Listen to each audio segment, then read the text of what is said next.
शास्त्र में नीति शास्त्र अलग है। तो नीति शास्त्र में बताया गया है कि यत्र न विद्यते श्रोता वक्ता राम किम करिष्यति। ये आप लोगों की महिमा के गाने श्रोताओं की। यत्र न विद्यते श्रोता वक्ता राम किम करिष्यति नग नग सपने के देशे वस्त्राम किम करिष्यति। मतलब जैनी साधु जानते हैं, जैनी साधु होते जैन लोग, वो लोग कपड़ा नहीं लगाते। तो यहाँ पे कह रहे हैं कि जहाँ पे जैनी साधु रहते हैं या जहाँ पे कपड़ा का यूटिलाइज ही नहीं है, जहाँ पे कपड़ा कोई यूज ही नहीं करता, वहाँ पे जाके अगर आप कपड़ा के दुकान खोलेंगे तो क्या कपड़ा बिक्री व्यापार अच्छा चलेगा? नहीं चलेगा। तो इसी यहाँ पे कह रहे हैं कि यत्र न विद्यते श्रोता, जहाँ पर श्रोता ही ना हो, आपके जैसा श्रोता ना हो, वहाँ पे मेरे जैसे वक्ता का क्या काम है? यत्र न विद्यते श्रोता वक्ता राम किम करिष्यति। वक्ता आके यहाँ पे खूब बड़ा बड़ा ज्ञान बांटे, भगवत कथा करे, लेकिन अगर श्रोता ही ना हो, जो मूल धन है वही ना हो, तो वक्ता का क्या काम? उसी तरह जिस तरह व्यापारी तो दुकान लगा लिया लेकिन कस्टमर ही नहीं है, तो दुकान का क्या फायदा? लेकिन कथा वास्तव में अलग चीज है। जहाँ पे भगवत कथा होती है वहाँ पे 33 करोड़ देवी देवता से लेकर सब यहाँ पे आप दिखाई नहीं दे रहे होंगे, लेकिन भगवत कथा जहाँ पर भी। अब आपका प्रश्न ये हो सकता है कि इतने संसार में इतने जगह पे कथा होता है, तो क्या इतने जगह पे देवी देवता जाते हैं? अगर यहाँ पे कथा हो रहा है तो यहाँ पर आएंगे, और जगह अगर कथा हो रहा है तो क्या वहाँ पर भी जाते हैं? अवश्य जाते हैं। हम लोगों जैसा शरीर नहीं है कि एक जगह पे गए तो केवल एक ही जगह पे काम है। देवी देवता तो अपने को विस्तार कर सकते हैं, है ना, अनेक जगह पे रख सकते हैं। मन की गति से चलते हैं, हम लोग अपने पैर के गति से चलते हैं, और देवी देवता मन की गति से चलते हैं। उनका गति हम लोगों की समझ से बाहर है ना, क्योंकि उन ब्रह्मा जी जो हैं उन और देवी देवता, उन लोगों का शरीर में बुद्धि इतना बताया जाता है 99% बुद्धि ही होती है, विशेषकर ब्रह्मा जी। तो ये भगवत गीता बहुत विशेष है। चार संप्रदाय में, चारों संप्रदाय में रामानुज संप्रदाय, रामानुज संप्रदाय कौन से संप्रदाय में? कृष्ण। और शंकराचार्य रुद्र संप्रदाय, और निम्बार्क संप्रदाय विष्णु स्वामी। सब याद रखना चाहिए। और गौड़ीय माधवाचार्य, और श्री चैतन्य महाप्रभु का आता है विशेषकर माधवाचार्य। ये चार संप्रदाय के चार आचार्य हैं। चारों आचार्य के द्वारा भगवत गीता पर बहुत बड़ी बड़ी टीका लिखा हुआ है। भगवत गीता पर, ये केवल भगवत गीता है ना। तो भगवत गीता में केवल भगवत गीता के बारे में शंकराचार्य जी बताते हैं, उनका एक ग्रंथ है भगवत गीता। तो उसमें लिखा हुआ है, भगवत गीता किंचित धीता गंगा जल लब कनिका पीता। कहते भगवत गीता किंचित धीता, बड़ी महत्वपूर्ण बात। केवल भगवत गीता किंचित धीता मतलब संस्कृत में थोड़ा सा भी कोई अध्ययन करता है भगवत गीता का, ज्यादा नहीं। ये खत्म करके पूरा ऐसे ले मैं भगवत गीता पढ़ लिया, वैसा नहीं। नित्य किंचित धीता, यहाँ पे रेगुलरली जो प्रत्येक दिन जो अध्ययन करता है उसकी बात की जा रही है। तो भगवत गीता किंचित धीता, थोड़ा भी अध्ययन करता है। गंगा जललब कनिका पीता, और गंगा जी का थोड़ा सा भी पान करता है। कितने लोग के घर में, भारतवर्ष में, नेपाल में भी गंगा जल रहते हैं? कितने लोग के घर में गंगा जल? देखिए सबके घर में, ज्यादातर सबके घर में गंगा जल, क्योंकि जाते हैं धाम में तो सब लोग अपने अपने घर में गंगा जल, और इवन पितरी को श्राद्ध में भी काम लगता है, हर जगह पे काम लगता है गंगा जी का।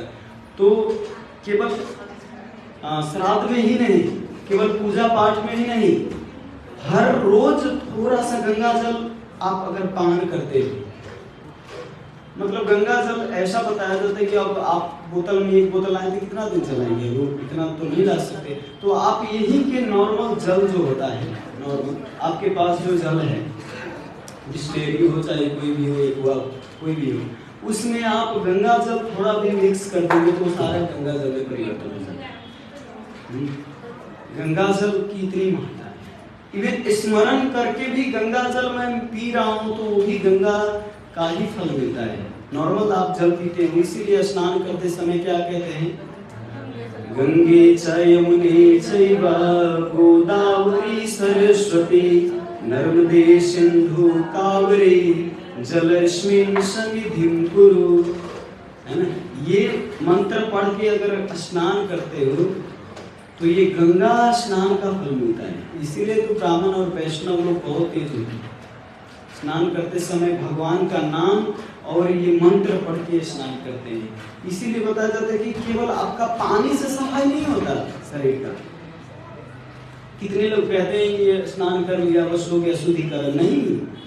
केवल अगर पानी से शुद्धिकरण होता तो पानी में तो मछलियां तो दिन रात रहती है, तो हमसे ज्यादा शुद्ध तो मछली होना चाहिए, क्योंकि पानी में रहते, कछुआ रहते, बहुत सारे जीव जंतु रहते हैं पानी में। तो मनुष्य से ज्यादा, वैष्णव से ज्यादा तो मछली शुद्ध होना चाहिए ना, लेकिन मछली से ज्यादा शुद्ध वैष्णव होते हैं ना। मछली तो गंध आता है, मछली को पकड़िए तो गंध आता है, उसको सफाई कितना भी कर दीजिए फिर भी गंध आता है, लेकिन रह रहा है दिन रात पानी में, तो गंध कैसे आ रहा है, क्योंकि पानी से केवल सफाई नहीं होता।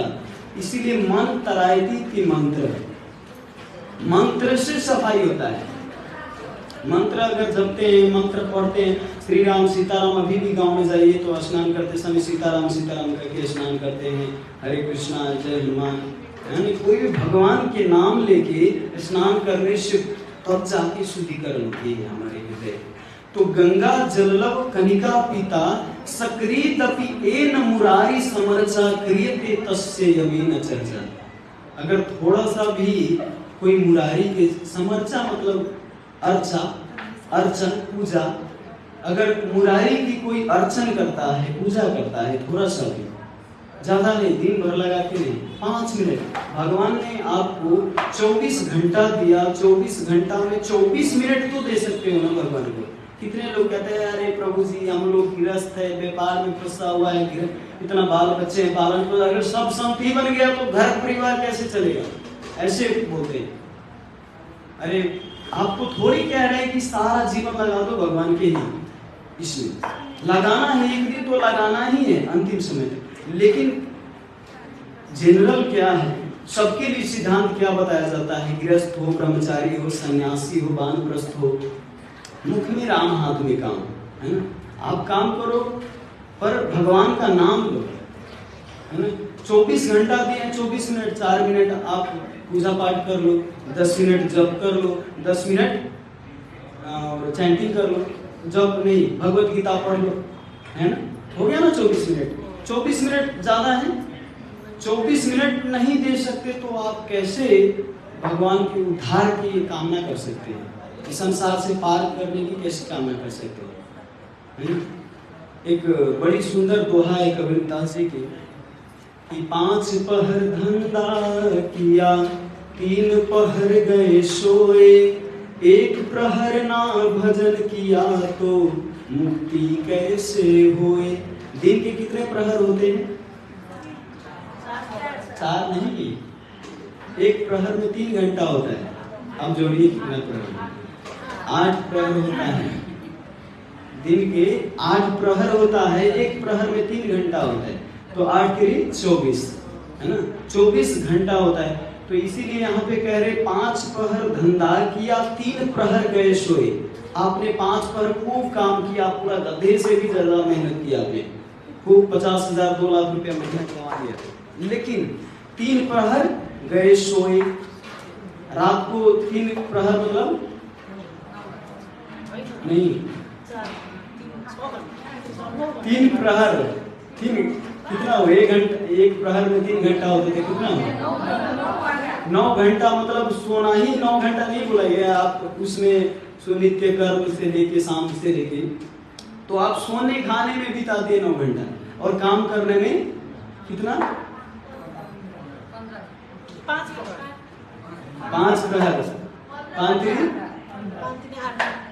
5 8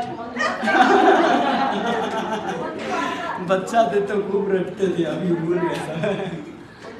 15 ना, हाँ 15 और 9 24 हुआ ना। तो 15 घंटा तो आपने क्या चीज में बिता दिए? काम करने में। याद रखिए, बड़ी बहुत इंपॉर्टेंट। लेकिन एक प्रहर भी ना भजन किया तो मुक्ति कैसे हुए? आप इसमें से एक प्रहर भी भगवान के लिए नहीं निकाला तो आप मुक्ति कैसे आशा कर सकते? भगवान कैसे आपको मुक्ति दे सकते? तो ज्यादा कुछ करना नहीं है, बहुत आसान है भक्ति और मुक्ति। मुक्ति तो जब भक्ति करने लग जाते हैं शुद्ध भाव से, निस्वार्थ भाव से, तो भगवान मुक्ति तो आपके पीछे दौड़ता आता है। मुक्ति कहते हैं प्लीज हमको स्वीकार कीजिए, मुक्ति आपके पीछे आएंगे। इतनी बड़ी भक्ति है। प्रभुपाद जी से एक बार पूछे थे एक रिपोर्टर, प्रभुपाद जी आपने इसमें भगवत गीता में 18 अध्याय में कहीं पे ज्ञान योग, कर्म योग, ध्यान योग, सब योग के बारे में दिया हुआ है, लेकिन आप हर चैप्टर में भक्ति योग घुसा दिए। हर चैप्टर में आप भक्ति योग देखते हैं, इसमें भी भक्ति योग, एक एक श्लोक पढ़ो भक्ति योग। हरे कृष्णा महामंत्र भगवान का नाम है ही है हर श्लोक में, तो इसमें तो आप ध्यान योग की बात करना चाहिए, तो आप भक्ति योग की बात क्यों कर रहे हैं? इसमें आपने तो गलत ट्रांसलेशन किया इसका। तो प्रभुपाद जी बोले कि संसार में देखो इतनी सारी भगवत गीता है, इतने संस्करण है भगवत गीता का, लेकिन इतने भगवत गीता में वो जहां पर भक्ति हो वहां पर से भी भक्ति हटा दी है। मतलब भक्ति योग जो चैप्टर है 9 अध्याय का, उसमें आप पढ़िए तो भक्ति योग चैप्टर हटा दिए। भक्ति योग भगवान के कुछ है ही नहीं, जहां पे भक्ति का वर्णन है वहां से भी भक्ति हटा दिया तुम लोगों ने। तो इसीलिए कहीं ना कहीं तो वायलेंस होना चाहिए, तो वायलेंस करने के लिए हर चैप्टर में भक्ति योग डाल दिया। क्योंकि आजकल जानता हूं कि कितना भगवत गीता पढ़ने में रुचि रखता है। कितने लोग रखते हैं भगवत गीता? कितने लोग पढ़ चुके? भगवत गीता सब पढ़ चुके, अभी पढ़ रहे हैं, है ना? तो भगवत गीता आजकल देखिए, बाहर जाइए तो भगवत गीता लेके देखिए, अरे इससे अच्छा तो मैं लोक सेवा का तैयारी करूंगा तो नौकरी मिल जाएगा, ये भगवत गीता पढ़ के क्या फायदा, है ना? मतलब उनको इस पर फेथ नहीं, विश्वास नहीं। तो प्रभुपाद जी इसीलिए कहते हैं कि अभी का मंदा सुमंद मतयो मंद भाग्य उपाद्रिता, अभी का जो लोग आएगा कलयुग के मंद बुद्धि है, मंद भाग्य है उनका, उसको बार बार कहने से, बार बार पढ़ने से भी याद नहीं हो सकता। उसको याद है, पढ़ते हैं तो याद होता है, पढ़ते हैं भूल जाते हैं, पढ़ते हैं भूल जाते हैं। चिंता मत कीजिए, पढ़ते रहिए, क्योंकि एबीसीडी बच्चा जब थे तो एबीसीडी कितने दिन में सीखे थे? क ख ग घ कितने? क ख ग कम से कम ना बेसी तो 2-3 महीना तो लग ही गए होगा, है ना? 6 महीना तक मैं तो साल भर तक क ख ग सीखा। हाँ सच में सरकारी स्कूल गया आया आना जाना। हाँ तो केवल बच्चा आए थे ना उस समय, क्योंकि कुछ ज्ञान ही नहीं। इसी तरह भगवत गीता के बारे में हमको कुछ ज्ञान ही नहीं है, इसीलिए हम भगवत गीता के लिए क्या है, बच्चा है, बच्चा व्यक्ति है, हम इसके लिए कुछ जानते नहीं। भौतिक ज्ञान बहुत अर्जन कर लिए, है ना? भौतिक ज्ञान कैसा होता है, एक आचार्य बड़ी सुंदर भजन लिखे हैं, विद्या रविलसे कटाइनु काला परम साहसे आमी, तुम्हारा चरण न भजिनु कभू एखन शरण तुम्ही।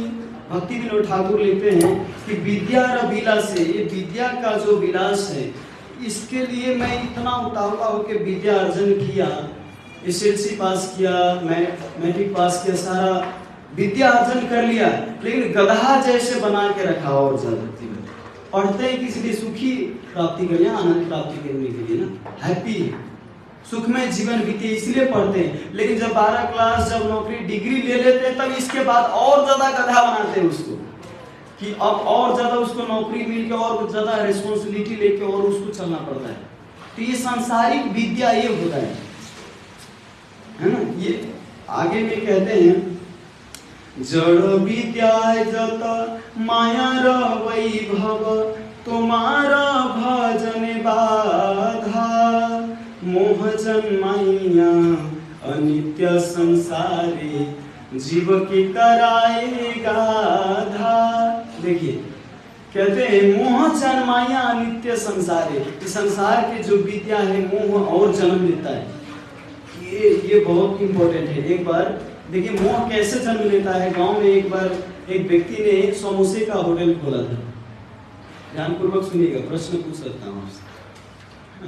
तो समोसे का होटल खोला था। उनका समोसा बहुत प्रसिद्ध था, गांव में बहुत दूर दूर से समोसा खाने आते थे उनके होटल में, क्योंकि कम प्राइस में घी में तला हुआ, मतलब चारों तरफ प्रसिद्ध था उनका समोसा, तो चारों तरफ से खाने आते थे। तो उनके बेटे को पढ़ा लिखा के बहुत बड़े कुकिंग, विशेषकर कुकिंग मैनेजमेंट पढ़ाए थे उनको। क्या बताते हैं उसको? होटल मैनेजमेंट ना। तो उसमें पढ़ाई करवाएं कि जाके बाद में, अभी तो छोटा होटल है मेरा, अगर बेटा पढ़ लेगा होटल मैनेजमेंट तो और ज्यादा बड़ा होटल बनेगा। तो इस हिसाब से बेचारा बहुत अभी उनका बढ़ रहा था। जब बेटा होटल मैनेजमेंट पढ़ लिए, अब क्या होता है, उनको अपने दुकान पर रखते हैं पिताजी, थोड़ा देखते हैं बेटा का ये नॉलेज क्या काम करता है। तो बेटा को जब होटल में रखे मैनेजर बना के, देखते हैं कि पिताजी घी में तलते हैं, बड़ा बड़ा समोसा है, पैसा भी कम है, तो ये तो मैनेजमेंट का दिमाग घुसा हुआ है इनके अंदर। तो समोसा में अब साइज घटाने का शुरू कर दिए, क्योंकि पैसा कमाना है। मैनेजमेंट मतलब उसको पैसा कमाना है ना, तो बिजनेस करना है। उनको प्रेम था, एक व्यापार से प्रेम था, ऐसा नहीं, और कस्टमर से प्रेम था, इनको पैसा से प्रेम है। तो समोसा के साइज घटाना शुरू किया। घी में तलता था तो तेल में तलना शुरू किए, है ना। अब धीरे धीरे समोसा के साइज भी घट गया, सब आइटम भी उसमें जो मसाला पड़ता था, है ना, जो आइटम पड़ता था वो भी घटने लगा। और समोसा तो खाने आते थे पहले, लेकिन जितना पहले आते थे खाने उतना अब नहीं आ रहे। धीरे धीरे कस्टमर लोग घटते चले गए। तो इनके पिताजी सोचते हैं कि इतना मैनेजमेंट पढ़ाया, इतना लाखों रुपया खर्च किया, मैं एक अक्षर भी नहीं पढ़ा हूँ, और तब जाके मैं होटल को इतना तक लाया। इनको होटल मैनेजमेंट पढ़ा के और देखिए अभी कस्टमर आना बंद हो गए, उसको हटा दिए उसको। अब देखिए आजकल सच में कॉलेज में क्या पढ़ाई कराते हैं, केवल पेट कैसे भरना है, पैसे कैसे कमाना है, संबंध है ही नहीं है किसी से, है ना। शहर में रह के देखिए, मतलब एक दूसरा से बोला चाली भी नहीं किसी से, अपना अपना साफ घोड़ा जैसे दोनों तरफ से लगा हुआ है, केवल पढ़ना है और केवल पैसा कमाना है। प्रेम नहीं है, संबंध नहीं है, रिलेशन नहीं, अपने पिताजी से भी संबंध नहीं है, वो संस्कार नहीं है, रिस्पेक्ट नहीं है, कुछ भी नहीं, है ना। विदेश में रिलेशनशिप ऑफ रेंट कह के एक संस्था खुला हुआ है। उसमें क्या करते हैं, अगर आपको माता जी चाहिए, आपके पास माता नहीं है तो माता भाड़ा कर लिए। हजुरसँग आमा छैन भने हजुरले आमा ल्याएर भाडामा ल्याउन सक्नुहुन्छ। यदि आपके पास बहन नहीं है तो बहन भी भाड़ा पर ले आ सकते हैं पैसा देके। कितने दिन के लिए बहन बनना है तो उतने दिन के लिए आपका बहन बन के रहेगी। भाई नहीं है तो भाई बना लीजिए, बेटा नहीं है तो बेटा भाड़ा पर ले, पुत्र नहीं, क्या चाहिए तो सब भाड़ा पर मिलता है। और वो पैसा लाखों डॉलर तीर के लाते हैं ये सब, है ना। माँ बाप बेटा पुत्र ये सब संतान डॉलर तीर के, पैसा तीर के बनाते हैं, और हम लोगों के पास फ्री में है ये सब। और फिर भी हम इस रिलेशन को मतलब ऐसे ऐरा गहरा समझते हैं, नजीक के तीर्थ हिला के। तो ये हमारा विडंबना है। तो ये भगवत गीता, इसीलिए प्रभुपाद जी से कहते थे कि प्रभुपाद आप लोग ये गौ हत्या हो रहा है, भ्रूण हत्या हो रहा है ना, हम लोग पॉल्यूशन ये सफाई करवाते हैं चारों तरफ, आप लोग क्या करते हैं, तो कहते हैं प्रभुपाद जी उनको, जब तक आदमी का हृदय कलमश भरा रहेगा, जब तक हृदय शुद्ध नहीं होगा, तब तक आप कितना भी बाहर से सफा करवा लीजिए, कभी सफा नहीं होगा, है ना। क्योंकि आज आप सफा करवा दिए पॉल्यूशन, लेकिन कल से फिर व्यक्ति तो जड़िया व्यक्ति तो फिर सब वैसा ही गंदा करेगा, है ना। जब तक इस भगवत गीता का ज्ञान नहीं होगा, तब तक किसी का हृदय परिवर्तन नहीं होगा। हृदय परिवर्तन नहीं होगा तो कभी भी सुखी नहीं रह सकता। ये बाहर के पोल्यूशन से कुछ भी नहीं है। बाहर की पोल्यूशन, अंदर के काम, क्रोध, लोभ, मोह, मत्सर्य भरा हुआ है इतना कि ये आदमी को सुखी होने नहीं देते। इतना बड़ी विडंबना बात है ना। तो इसीलिए भगवत गीता अध्ययन करना बहुत जरूरी है ना। कि भगवत गीता सब संप्रदाय के आचार्यगण इनको स्वीकार किए भगवत गीता को, और भगवत गीता पढ़ेंगे तो हमारा कल्याण होगा।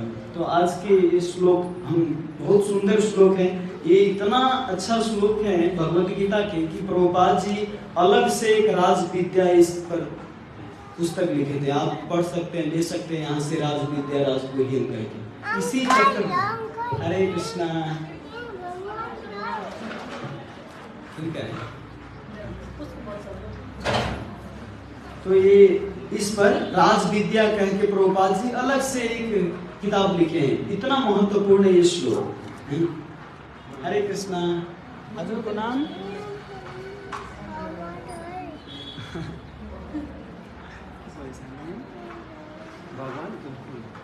हरे कृष्णा कृष्णा कृष्णा हरे हरे, हरे राम राम राम हरे हरे।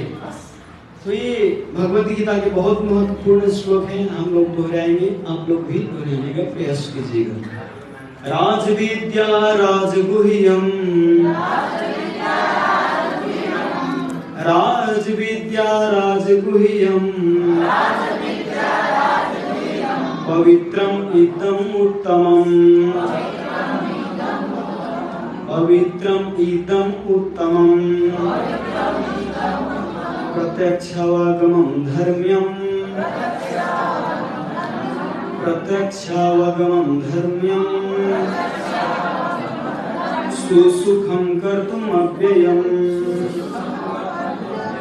सुसुखं कर्तुम् अव्ययम्। राजविद्या राजगुह्यं, पवित्रमिदम् उत्तमम्, प्रत्यक्षावागमं धर्म्यं, सुसुखं कर्तुम् अव्ययम्। आप लोग निष्क्रिय, बहुत सरल। राजविद्या राजगुह्यं, पवित्रम् इदम् उत्तमम्, प्रत्यक्षावगमं धर्म्यं, सुसुखं कर्तुम् अव्ययम्।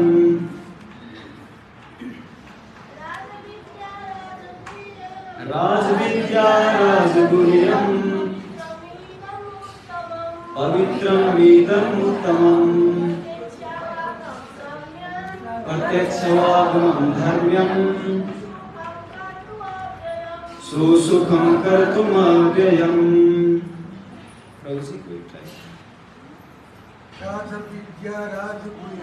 राजविद्या राजगुह्यं, पवित्रमिदम् उत्तमम्, प्रत्यक्षावगमं धर्म्यं, सुसुखं कर्तुम् अव्ययम्। और कोई? राजविद्या राजगुह्यं, पवित्रमिदम् उत्तमम्, प्रत्यक्षावगमं धर्म्यं, सुसुखं कर्तुम् अव्ययम्। शब्दार्थ इस प्रकार है, आप लोग बोलिएगा।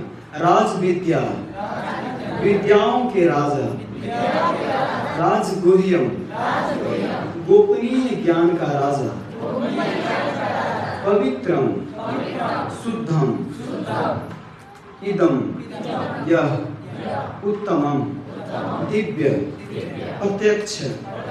प्रत्यक्ष अनुभव से अवगमम समझ गया धर्म्यम धर्म सुसुखम अत्यंत सुखी कर्तुम संपन्न करने में अव्ययम अविनाशी। अनुवाद ध्यानपूर्वक सुनिएगा। यह ज्ञान, सब लोग बोलिए, यह ज्ञान सब विद्याओं का राजा है जो समस्त रहस्यों में सर्वाधिक गोपनीय है। यह परम शुद्ध है और चूंकि यह आत्मा की प्रत्यक्ष अनुभूति कराने वाला है, अतः यह धर्म सिद्धांत है। यह अविनाशी है और अत्यंत सुख पूर्वक संपन्न किया जाता है। प्रभुपाद जी तात्पर्य भी बहुत लंबा तात्पर्य है, आप घर में भी जा सके पढ़ सकते हैं। 9 अध्याय 2 नंबर श्लोक का, बहुत लंबा है, 2-3 पेज का तात्पर्य है, तो हम धीरे धीरे थोड़ा पढ़ के चर्चा करेंगे। एक पैराग्राफ पहले पढ़ते हैं। भगवत गीता का यह अध्याय विद्याओं का राजा राज विद्या कहलाता है, क्योंकि यह पूर्ववर्ती व्याख्यायित समस्त सिद्धांत और दार्शनिक का सार है। देखिए, भारत के प्रमुख दार्शनिक गौतम, कणाद, कपिल, याज्ञवल्क्य, सांडिल्य तथा वैश्वानर, सबसे अंत में व्यासदेव आते हैं जो वेदांत सूत्र के लेखक हैं। अतः दर्शन के दिव्य ज्ञान के क्षेत्र में किसी प्रकार का अभाव नहीं है। अब भगवान कहते हैं कि यह 9वां अध्याय ऐसे समस्त ज्ञान का राजा है। वेद अध्ययन से प्राप्त ज्ञान विभिन्न दार्शनिकों सार है। यह गुह्यतम है, क्योंकि गुह्य दिव्य ज्ञान में आत्मा शरीर के अंतर को जाना जाता है। समस्त गुह्य ज्ञान के इस राजा राज विद्या का पराकाष्ठ भक्ति योग है। अब प्रार्थना करेंगे छोटा सा। ओम ज्ञानतिमिरन्धस्य ज्ञानाञ्जनशलाकया चक्षुर्मीलितं येन तस्मै श्रीगुरुवे नमः। श्रीचैतन्यमनोभीष्टं स्थापितं येन भूतले स्वयं रूप कदा मह्यं ददाति सोपदान्तिकं। वन्देऽहं श्रीगुरो श्रीयुतपदकमलं श्रीगुरुवैष्णवांश। श्रीरूपं साग्रजातं सहगण रघुनाथान्वितं तं सजीवं साद्वैतं सावधूतं परिजनसहितं कृष्णचैतन्यदेवं श्रीराधा कृष्णपादान् सहगण ललिता श्रीविशाखान्वितांश। हे कृष्णा करुणा सिंधु दीनबंधु जगत्पते गोपेश गोपिका कांत राधा कांत नमस्तुते। तप्त कांचन गौरांगी राधे वृंदावनेश्वरी वृषभानुसुते देवी प्रणमामि हरिप्रिये। वाञ्छाकल्पतरुभ्यश्च कृपा सिन्धुभ्येव च पतितानं पावनेभ्यो वैष्णवेभ्यो नमो नमः। नमो ओम विष्णुपादाय कृष्णपृष्ठाय भूतले श्रीमते भक्तिवेदांत स्वामीति नामिने। नमस्ते सारस्वती देवे गौरवाणी प्रचारिणे निर्विशेष शून्यवादी पाश्चात्य देश तारिणे। जय श्री कृष्ण चैतन्य प्रभु नित्यानंद श्री अद्वैत गदाधर श्रीवासादि गौर भक्तवृंद। हरे कृष्णा कृष्णा कृष्णा हरे हरे, हरे राम राम राम हरे हरे। हरे कृष्ण। भगवत गीता के महात्म्य हमने सुना। शंकराचार्य दूसरा कई भगवत गीता के महात्म्य बताए। जितना महात्म्य है ये सारे के सारे ब्रह्मवादी जो निराकारवादी शंकराचार्य जी इन लिखे। अभी जो आपने भगवत गीता के चित्त गीता आपने सुना वो भी शंकराचार्य के द्वारा लिखित है। भज गोविंदम कह के एक भजन है उसमें लिखा हुआ है। और अभी भगवत गीता के महात्म्य एकम शास्त्र देव की पुत्र गीतम एको देव देव की पुत्र एव एको मंत्रस्तस्य नामानि यानि कर्माप्यक्यम तस्य देवस्य सेवा। कहते एकम शास्त्र देव की पुत्र गीतम। बड़ी समझने वाली बात है कि एक ही शास्त्र है कलयुग में, देवकी पुत्र गीतम। देवकी पुत्र कौन है? भगवान के माता के नाम क्या है? देवकी।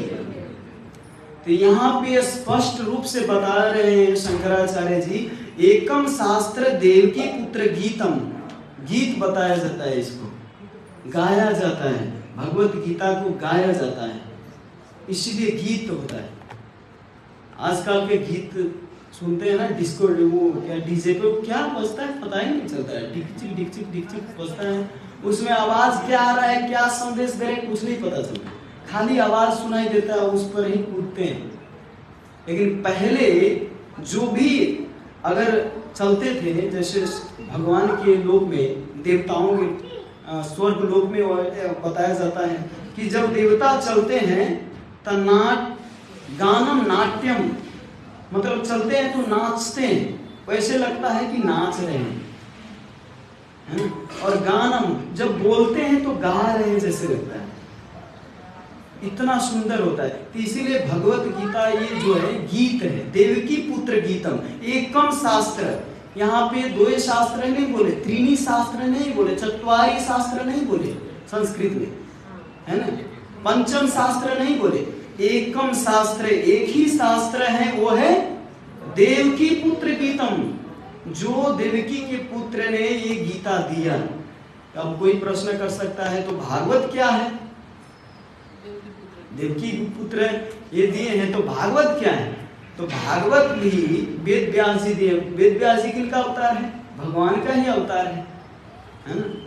तो जो भी है सब, लेकिन विशेष रूप से इसीलिए यहाँ पे देवकी पुत्र बताया गया है, क्योंकि जब तक आदमी भगवत गीता नहीं पढ़ता वो भागवतम को नहीं समझ सकता, चैतन्य चरितामृत को नहीं समझ सकता। इसीलिए फाउंडेशन जो है भगवत गीता को बताया गया। और पहले भगवत गीता पढ़ो तब जाके सारे शास्त्रों, कितने लोग वेद पढ़ेंगे, वेद कैसे समझ सकते हो? वेद तो वैसे ही है जैसे आप वृक्ष के छाला जो होता है ना, बाहर के कोभर, है ना, बोकरा कहते हैं नेपाली में ना, उसका पात, उसका पत्ता, उसका डाल, उसका छाला जो होता है वो खाना चाहते हैं, तो उसका स्वाद तो मिलेगा नहीं। स्वाद तो तभी मिलेगा जब आप फल को ग्रहण करते हैं, पका हुआ फल, केवल फल ही नहीं, पका हुआ फल जब खाएंगे तब आपको स्वाद मिलेगा। तो इसीलिए ये देवकी पुत्र गीतम जो है, ये शास्त्र को जब तक भगवत गीता को नहीं पढ़ेंगे तब तक आप भागवतम को नहीं समझ सकते। इसीलिए हमारे इस्कॉन में पहले नियम है कि भगवत गीता पहले अध्ययन करो, फाउंडेशन है। जैसे आप घर बनाते, देखने में लगता है कि कुछ नहीं, जैसे आप घर बनाते हो तो नीचे लाखों करोड़ों रुपया केवल वो जग बनाने में खर्च कर देते हो, उसका तो कोई काम नहीं, उसमें तो आदमी रहता भी नहीं, उसमें गोदाम भी नहीं बनाते, उसमें रहने के लिए कोई फैसिलिटीज भी नहीं होता, लेकिन करोड़ों रुपया केवल फाउंडेशन में क्यों खर्च करते हैं? क्यों? आप लोग घर तो हम तो घर नहीं बनाए जीवन में, आप लोग ही घर बनाएंगे ज्यादातर। क्यों खर्च करते फाउंडेशन में? जितना फाउंडेशन मजबूत होगा उतना ही उसका ऊपर से टिकाऊ होगा, है ना? जितना अगर फाउंडेशन मजबूत होगा, है ना, जितना आप फाउंडेशन मजबूत बनाते उतना ही मजबूत होगा ऊपर। इसी तरह आपका ये अगर फाउंडेशन मजबूत नहीं है, भगवत गीता आप नहीं पढ़े हो, तो चारों तरफ का अनुभव है आपके पास, ज्ञान है, लेकिन फिर भी आप खुशी नहीं हो पाओगे, कितना भी अध्ययन कर ले। तो इसीलिए भगवत गीता पढ़ने की सलाह दी जाती है।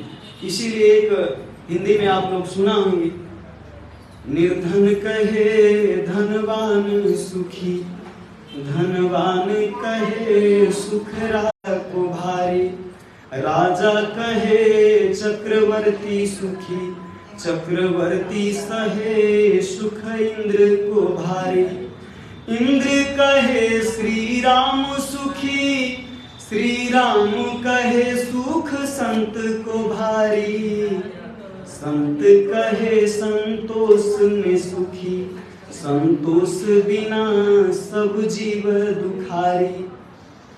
है ना? निर्धन हो आप तो आपको चिंता कैसी? तो निर्धन कहता है एक बात, आपको लगता है कि मैं सुखी हूँ, मेरे पास धन नहीं है, इसीलिए दिन रात गधा से भी ज्यादा मेहनत करता हूँ, है ना?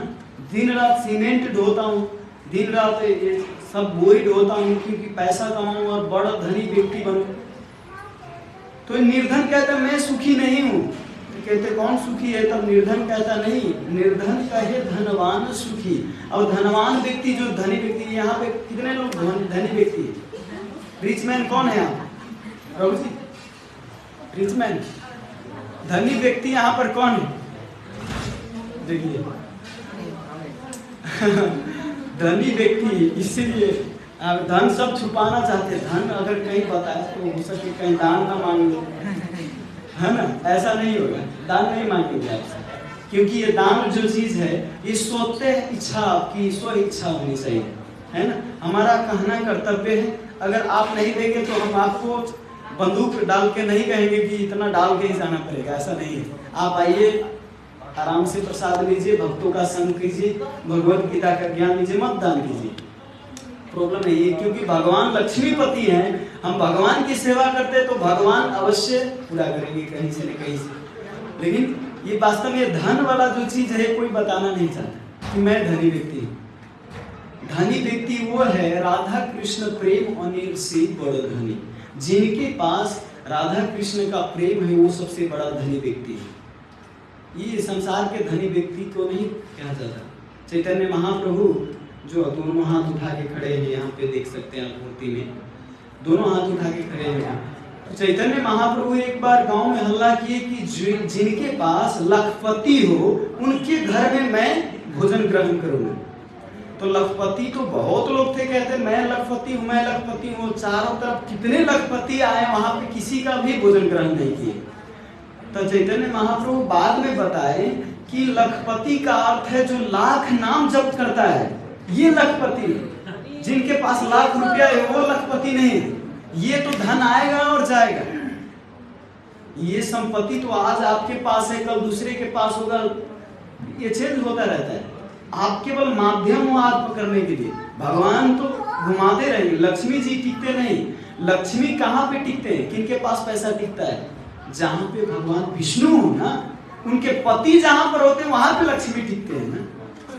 और कोई विष्णु के हटा के केवल जय लक्ष्मी माता, जय जय लक्ष्मी माता, घर संपत्ति क्या क्या कहते हैं, धन संपत्ति घर आवे, सुख दुख मिटे तन का, जय जय लक्ष्मी माता। तो लक्ष्मी माता का जब भजन करते हैं तो लक्ष्मी माता सोचते हो ओहो इनके घर में तो भजन हो रहा है। जाते हैं तो देखते हैं तो केवल मेरा ही आराधना कर रहे हैं, लक्ष्मी खाली लक्ष्मी। और लक्ष्मी माता अकेले तो रहना नहीं चाहते। जहाँ पे देखते हैं ना, आप एक फोटो देखते होंगे, जहाँ भी लक्ष्मी माता केवल चरणों का सेवन करते रहते, है ना, चरण दबाते रहते अपने पति देव का। तो जहाँ पे पति देव हो वहां पे लक्ष्मी देव रहती है।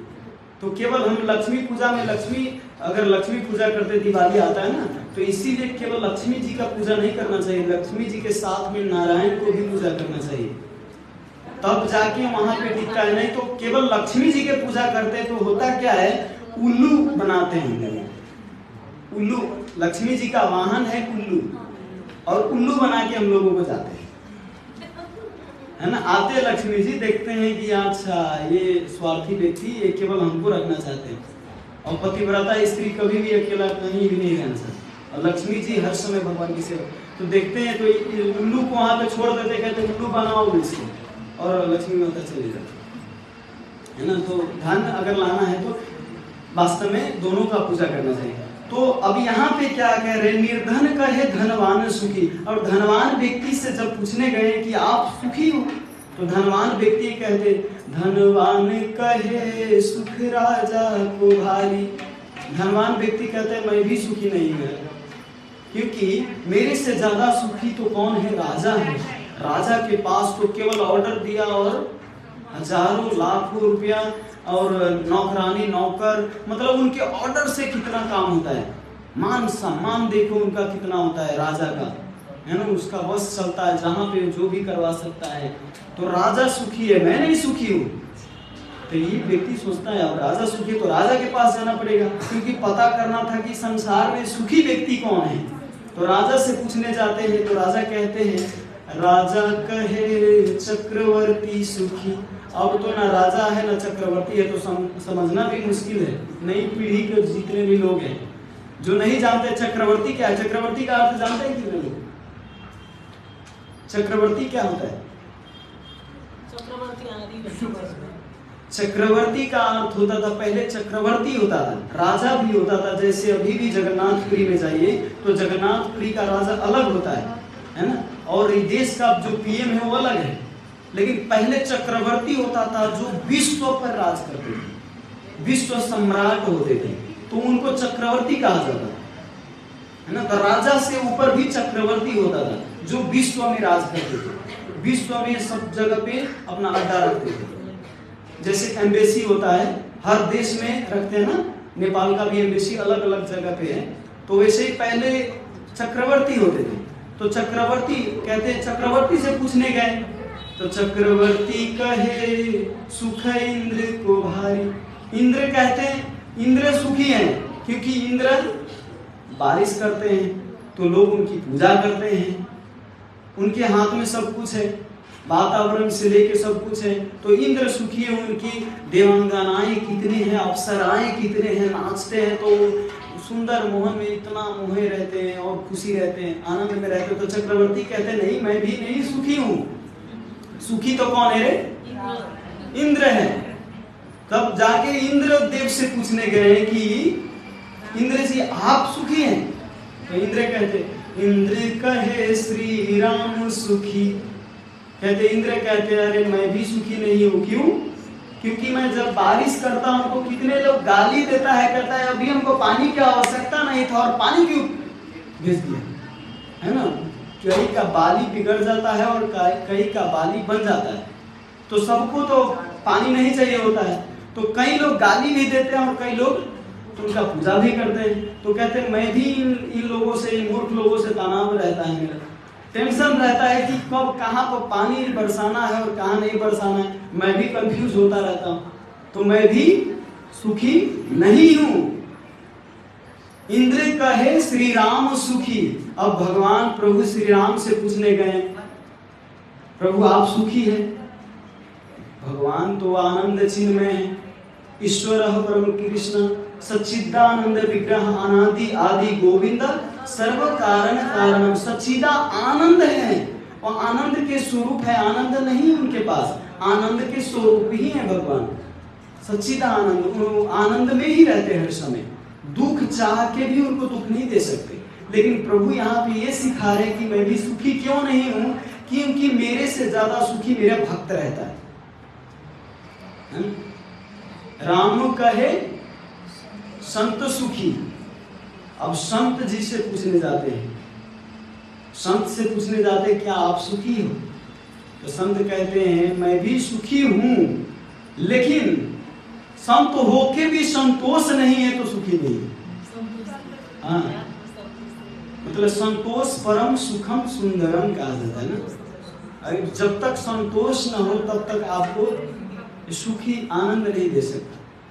आदमी जो 10,000 कमाता है वो 50,000 कमाना चाहता है, जो 50,000 कमाते हैं वो 2 लाख कमाना चाहते हैं, जो 2 लाख कमाते हैं वो 5 करोड़ रुपया कमाना चाहते हैं। मतलब उसका जो इच्छा है, डिजायर बढ़ते जाता है ना।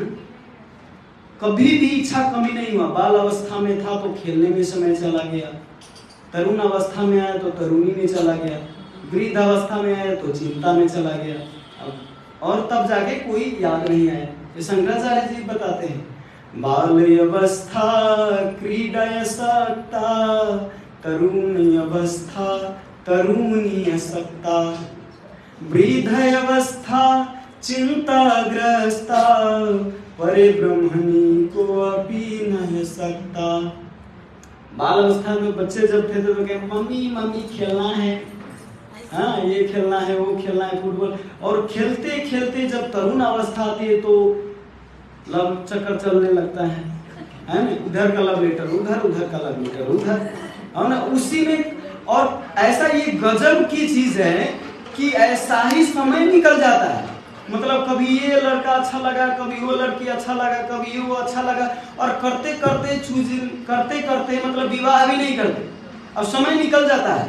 अब आता है कहीं, अब क्या है, अब समय निकल गया तो विवाह तो करना ही, अब जैसे तैसे जो मिल गया उसी में समय निकाल लिया, और विवाह कर लिया, विवाह करके अब गृहस्थी बसा ली, गृहस्थी बसा के अब उसका तो धन कमाने, क्योंकि समय तो निकल गया। तो समय निकलने के बाद क्या होता है, गृहस्थी जीवन में वो तो एक एक रुपया जोड़ते हैं, उस समय अब लव चक्कर नहीं रहता, उस समय अब धन का चक्कर रहता। तो धन का चक्कर रहता, और वो धन के टेंशन में वो पूरा जीवन बिताते हैं, परिवार के लिए, पुत्र के लिए, सबके लिए जमा करना है पैसा। अब वृद्ध अवस्था आता है, वृद्ध अवस्था में सोचते हैं क्या होता है, वृद्ध अवस्था में चिंताग्रस्ता। क्यों? क्योंकि जीवन भर जो इतना मेहनत करके कमाया वो धन कहीं लूट के न ले जाए लोग, है ना। वृद्ध अवस्था चिंताग्रस्ता, बड़ी सोचने वाली बात है, हंसी मत, सच में बड़ी ये एकदम सोचनीय बात है, क्योंकि ये साधारण लगता है लेकिन एकदम मनन करने वाली बात है। ये हर अभी हम लोगों का समय वो नहीं गया है, अभी भी हम सुधार सकते हैं, हम भी सुधार सके, आप लोग आशीर्वाद दीजिए। क्योंकि हर का इस माया जाल में और इस संसार में कोई भी मोहित हो सकता है, कोई भी मोहित हो सकता है। सौभरी मुनि से लेके विश्वामित्र जी से लेके वाल्मीकि जी से लेके बड़े बड़े ऋषि मुनि से लेके सब मोहित हो गए, तो हम लोग कौन खेती मुनि, है ना। इसीलिए जब तक वैष्णव और गुरु की कृपा ना हो, भगवान की कृपा ना हो, तब तक बहुत असंभव बात है। तो कहाँ पर था, संत कहते हैं मैं भी सुखी नहीं हूं, जब तक संतोष नहीं है संत के पास, तब तक वो संत वो भी है जो कहीं भी कोई भी आश्रम में रह के अगर संतोष है उनके पास तो वो सुखी रहे। शुरू में आता है राज विद्या। राज विद्या क्यों कहा गया है? और भी बहुत विद्या है संसार में। ठेले वाले के पास जाइए, ठेले वाला भी ज्ञान बांटते हैं। कल कपड़ा किनने गया था तो कपड़ा वाले बोल रहे थे, हम बोले कि भगवान का पैसा है, थोड़ा कम दे दीजिए, थोड़ा कम कर दीजिए। तो बोलता है कि देखिए आप गीता रोज पढ़ते हो आप लोग, मैं आपको फ्री में एक ज्ञान देता हूँ, सच में। अरे और यहीं पर मतलब कहते मैं आपको एक फ्री ज्ञान देता हूँ, आप याद रखें। हमको लगा बहुत इंपॉर्टेंट है ज्ञान, कहीं से भी मिले, हम लोगों का गुरुजन ने यही सिखाया है कि ज्ञान कहीं से भी मिले तो उसको एकदम स्वीकार करना चाहिए, हृदय खोल के। अगर आपको पैसा के गड्डी बना के और मुंह पर मारो तो पैसा को पकड़ेंगे कि गाल पकड़ेंगे? पहले तो पैसा को पकड़ेंगे और एक गड्डी और मारो, है? मतलब इतना पैसा कमाने में तो नानी मर जाती है, तो इसीलिए तो 2-4 गड्डी और मारो, गड्डी पकड़ेंगे, गाल नहीं पकड़ेंगे, है ना। सोना के अगर ढेक्का से मारेंगे तो हो सकता है खून निकले, लेकिन सोना ही पकड़ेंगे, है ना। इसी तरह ज्ञान अगर मिले तो हृदय खोल के स्वीकार करना चाहिए।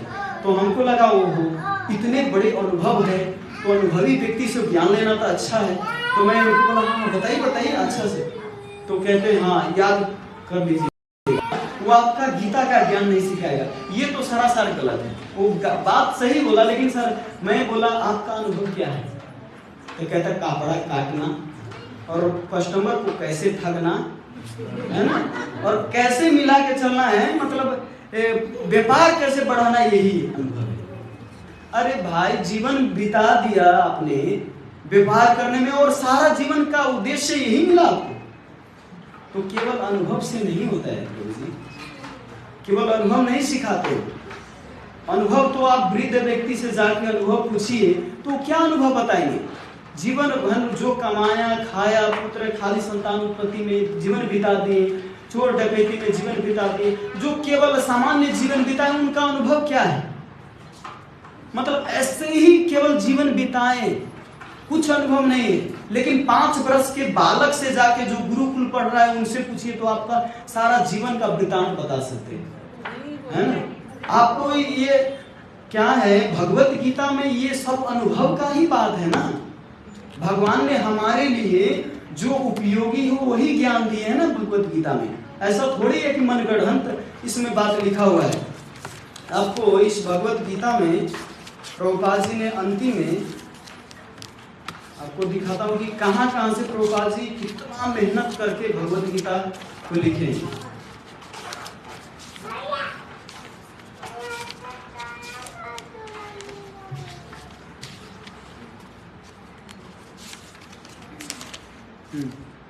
संदर्भ आप पेज नंबर 6 से 26 पढ़ सकते हैं। अमृत बिंदु, सब लोग ध्यान से सुनिए, कहाँ से प्रभुपाद जी भगवत गीता लिखे हैं। केवल भगवत गीता ऐसा नहीं कि अपना मनगढ़ंत लिखे। अथर्ववेद, अमृत बिंदु उपनिषद, ईशोपनिषद, उपदेशामृत, ऋग्वेद, कठोपनिषद, कूर्म पुराण, कौशिक उपनिषद, गर्ग उपनिषद, गीता महात्म्य, गोपाल तापनी उपनिषद, चैतन्य चरितामृत, छांदोग्य उपनिषद, तैत्तिरीय उपनिषद, नारायण उपनिषद, नारायण पंचरात्र, नारायणी निरक्ति, पद्म पुराण, पराशर स्मृति, पुरुष बोधिनी उपनिषद, प्रश्न उपनिषद, बृहद अरण्य उपनिषद, बृहद विष्णु स्मृति, ब्रह्म संहिता, ब्रह्म सूत्र, भक्ति रसायन सिंधु, महा उपनिषद, मुंडक उपनिषद, मोक्ष धर्म, योग सूत्र, बराह पुराण, विष्णु पुराण, वेदांत सूत्र, श्रीमद् भागवतम पुराण, श्वेता श्वेतर उपनिषद, तंत्र, सुबल उपनिषद, स्तोत्र रत्न, हरि भक्ति विलास। देखिए केवल प्रभुपाद जी भगवत गीता कितने शास्त्र से कलेक्शन करके हम लोगों को ये केवल फल के रूप में दिए, जो आपको पेड़ नहीं रोपना पड़ेगा। पेड़ रोप के फल खाना कोई चाहे तो खा सकता है, लेकिन पेड़ फलेगा कि नहीं फलेगा वो भी गारंटी नहीं है। इसीलिए ऑलरेडी प्रभुपाद जी ने ये फल दे चुके हैं चारों तरफ से कलेक्शन करके। सब शास्त्र से, कोई वेद शास्त्र पढ़ना चाहे तो गीता केवल पढ़ता है तो वेद शास्त्र भी पढ़ सकता है। अगर कोई कहता आप भगवान के देखे हो, कोई कहता ना अरे भगवान को दिखाओ, अगर भगवान है तो भगवान को दिखाओ, तो उनको जवाब देना चाहिए कि ये भगवान के अमृत वाणी जो है ये साक्षात भगवान है।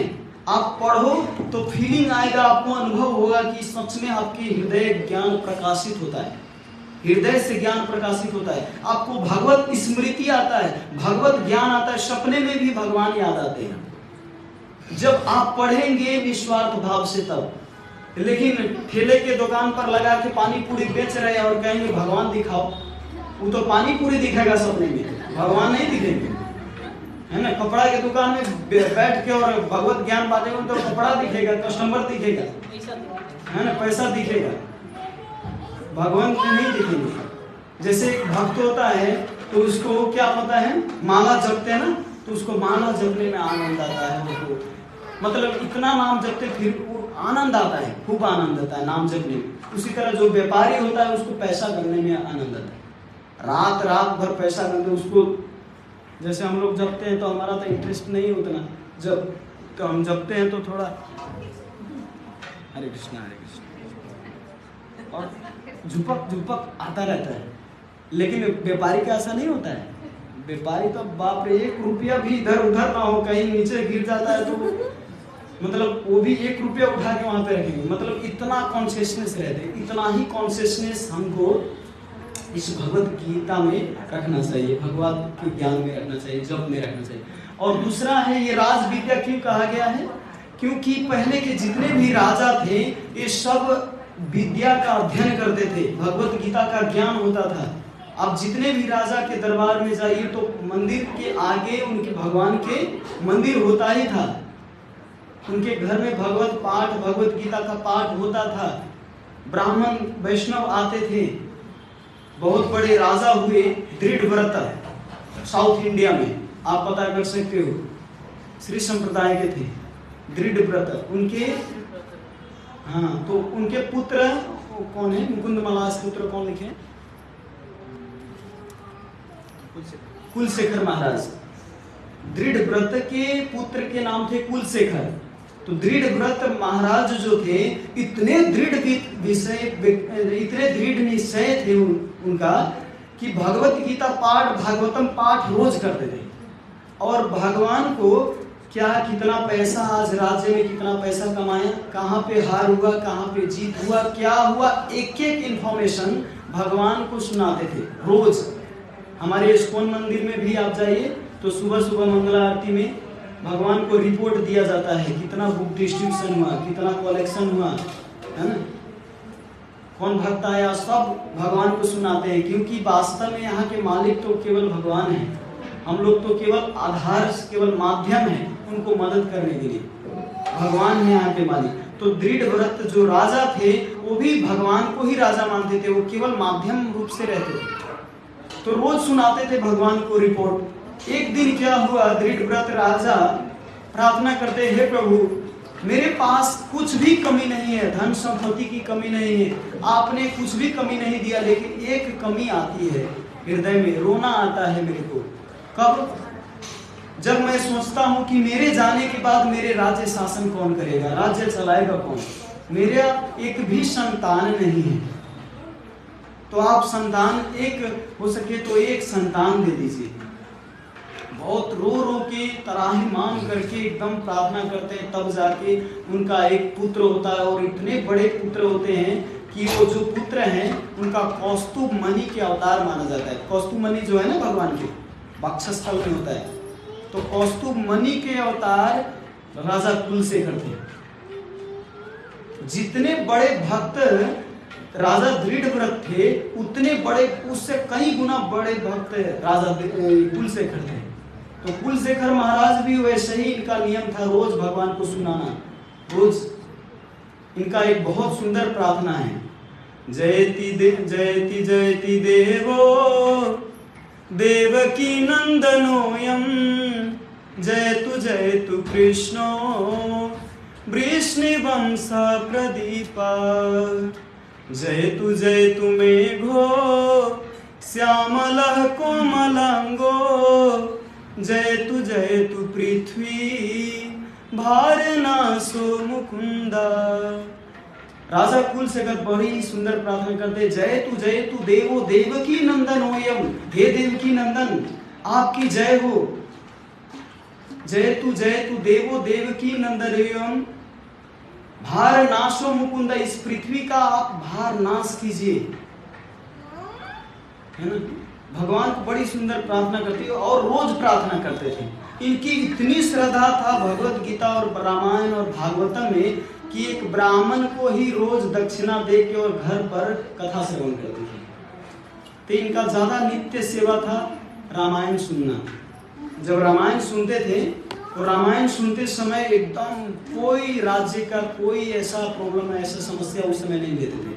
देखिए सबका टाइम होता है, आप घर गृहस्थी में हैं तो घर गृहस्थी का आप टाइम टेबल बनाइए, वैसे मंदिर का भी टाइम टेबल बनाइए कि मंदिर में भी 5 मिनट 10 मिनट या 1 घंटा कम से कम देना है। उसी तरह राजा कुलशेखर का भी भगवत ये कथा श्रवण का भी उनका टाइम था श्रवण करने का। तो उस समय कुछ राज्य शासन का कुछ भी चर्चा नहीं करते थे, केवल कथा श्रवण करते थे। तो प्रसंग क्या चल रहा था आप लोग सुनेंगे। प्रसंग रामायण में चल रहा था कि रावण आए और पंचवटी से सीता को हरण करके ले जा रहे हैं। ये प्रसंग सुना रहे थे उनको, राजा कुलशेखर को, और राजा कुलशेखर सुन रहे थे और ऐसे सुन रहे थे कि कथा में ही घुस गए थे, मतलब तन्मय हो गए थे। इसको कहते हैं तन्मय हो। कथा श्रवण कर रहे तो कथा में ही चिंतन कर रहे हैं कि कथा में अब क्या क्या हुआ। सीरियल देख रहे हैं, जैसे हम लोग टीवी में फिल्म देखते हैं तो वो चलता है ना, एक पिक्चर चलता है, उसी तरह इनके मन में पिक्चर चल रहा था कि अब ये हुआ, अब पंचवटी में लक्ष्मण को भेजें और इधर रावण साधु का वेश धारण किया और इधर हरण करने आया। ये पूरा इनके माइंड में चल रहा था और कथा चल रहा था। राजा कुलशेखर ध्यानपूर्वक सुन रहे थे। सुनते सुनते क्या हुआ, जब सुने कि रावण हरण करके ले गया तो उसी समय धावा बोल दी, डंका पिटवा दिए, सब लोग तैयार हो जाओ, क्योंकि सीता मैया को हरण करके ले गया रावण, तुरंत लंका पे आक्रमण करो। अब देखिए ये कथा सुन रहे हैं, कथा में चल रहा है, लेकिन अपने सब सैनिक को तैयार कर लिए, चलो चलो चलो सीता मैया को हरण कर लिए, रावण, ये दुष्ट रावण हरण करके ले गया। तब वहां पे जो मंत्री लोग थे तो सोच रहे थे कि ये तो कथा चल रहा है, ये राजा पागल हो गया है क्या? अपने तो खुद पागल है, साथ साथ में हमको भी पागल बनाए। पागल दो प्रकार के होते हैं, जो भक्त होता है, कई लोग कहते हैं कि ये बाहर के लोग कहते हैं ये भक्त लोग पागल है। ये विदेश में चल रहे थे, एक भक्त तिलक लगा के तो कह रहे हैं कि ये कौवा हक भी है क्या ऊपर से। कोई कहते थे चूना लगा के क्यों चल रहे हैं, पागल हो गए है ना। तो कोई पागल होते, और इसको कहते थे, कंठी को कहते थे लकड़ी को काट के क्यों लगा लिए। मतलब एक तरह से जो जिसको पता नहीं कि ये तुलसी है, जिसको पता नहीं ये तिलक है, तो उनके नजरिया से हम लोग पागल हैं और हम लोग कहते हैं वो लोग पागल हैं, है ना। क्योंकि वेद का पहला वाक्य है अर्थातो ब्रह्म जिज्ञासा। भगवान के बारे में जिज्ञासा ना करके सारा काम करते हैं, लेकिन भगवान के बारे में सब छोड़ देते हैं, भगवान की कथा श्रवण नहीं करते, भगवान की जो मेन उद्देश्य है वो उसी को नहीं करते, बाकी सारा काम करते। इसको पागल ही कहेंगे ना। अपने बेटा को अपने कॉलेज में एडमिशन कराए, कोचिंग में एडमिशन कराए, हॉस्टल में रखा आपने, लेकिन आपका बेटा वहां पे पढ़ाई लिखाई न करके दिन रात ऐश मौज में बिताता है, तो क्या बोलेगा, वो तो पागल हुआ ना। खेलिए ऐश मौज कीजिए, लेकिन ज्यादा उद्देश्य तो पढ़ने लिखने के लिए रखा ना।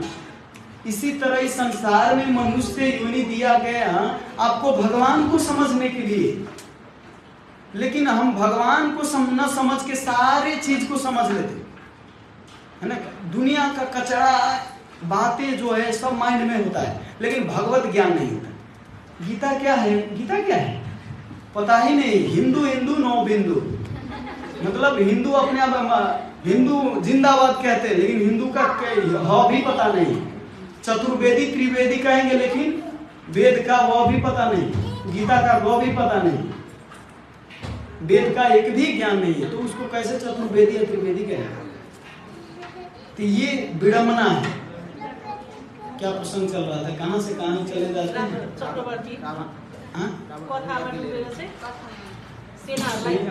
ठीक है, तो कथा में चल रहे थे। तो राजा कुलशेखर, वहां पे सब मंत्री लोग सोचते हैं कि राजा पागल हो गए, और हम लोग हाँ ये चर्चा कर रहे थे कि दुनिया कहते हैं भक्त लोग पागल हैं और भक्त लोग कहते हैं बाहर के लोग पागल हैं। तो वास्तविक पागल कौन है, आप लोग का क्या जवाब है। नहीं, दोनों पागल है, दोनों पागल है। एक भगवान के लिए पागल है और एक कहते हैं, प्रभुपाद जी कहते हैं अगर गॉड का सेवा नहीं किया तो आप डॉग का सेवा कीजिए, है ना। लोग डॉग का सेवा, कुत्ते का सुबह देखिए, सुबह मॉर्निंग वॉक में लाते हैं, उसका जो विष्ठा होता है ना, टॉयलेट कर देते तो टॉयलेट पे उठा, अमेरिका में तो टॉयलेट अगर कर दिया तो उसका टैक्स देना पड़ता है। तो कुत्ते का मल मूत्र सफा करना, कुत्ते के साथ खाना, कुत्ते के साथ सोना, सब उनका जीवन का वो बन गया। तो अगर भगवान का गॉड का सेवा नहीं किया तो आप डॉग का सेवा करना पड़ेगा, किसी का ना किसी का तो इस संसार में सेवा करना पड़ेगा। तो इसीलिए पागल दोनों हैं। पागल एक भगवान के लिए है और एक भौतिक संसार में जो क्षणभंगुर है। इसीलिए पागल ऐसे चीज के लिए हुई है जो क्षणभंगुर नहीं, नित्य है, इंटरनल है, एक्सटर्नल नहीं। एक्सटर्नल चीज में हम लोग पागल होते हैं जो क्षणभंगुर है, नष्ट होने वाला है। लेकिन पागल ऐसे चीज में हुई है कि आपको जीवन अनेकों जन्म हो फिर भी भगवान के चरणों में ही आसक्ति बना रहे। आप कहीं भी रहो, आप सोते रहो, फिर भी भगवान आपके सपने में भी आपका साथ रहते हैं, आपके साथ सांस फेरते रहते भगवान हर समय। तो भगवान से ज़्यादा प्रिय संसार में कोई नहीं है। अहो बकीयम स्तन कालकूटम जिघाम सयाप्य दप्य साधवी, है ना। उद्धव जी कहते हैं कि जो कालकूट 20 धारण करके पुतना आई अपने स्तन में और 20 धारण करके 20 पिलाए, उसको भी मातृ गति दिए, इससे बड़ा दयालु व्यक्ति कौन हो सकता है इस संसार में? है कोई? जिसको आप 20 दो, एक झापड़ मारेंगे तो आप सहेंगे तो नहीं, एक झापड़ मारेंगे तो वो 2 झापड़ मारेंगे, 2 झापड़ नहीं हो सकता, जेल में भेज दिया, है ना। तो ये संसार में कोई कितना भी आप किसी के लिए अच्छा कीजिए, थोड़ा सा गलती हुआ तो सब भूल जाएंगे, सारा चीज भूल जाएंगे, है ना। थोड़ा सा मिस्टेक हुआ तो, लेकिन भगवान का ऐसा नहीं। भगवान को जो विष देने आए थे उनको भी मातृ गति दिए, तो भगवान से कृपालु कोई ज्यादा कोई नहीं। इसीलिए भगवान के लिए पागल बनिए, पागल बने थे बागेश्वर बाबा जो है ना, ये कहते हैं पागलों तो सब पागल कह रहा है यार हम लोग को, पागल इसीलिए भगवत ज्ञान में पागल रहिए, भगवान के लिए पागल रहिए। तो वहां पे राजा कुलशेखर के जितने भी मंत्री थे, ये लोग कह रहे थे कि मेरे राजा पागल हो गया है क्या, मतलब यहाँ पे कथा चल रही है, सच में कह रहे।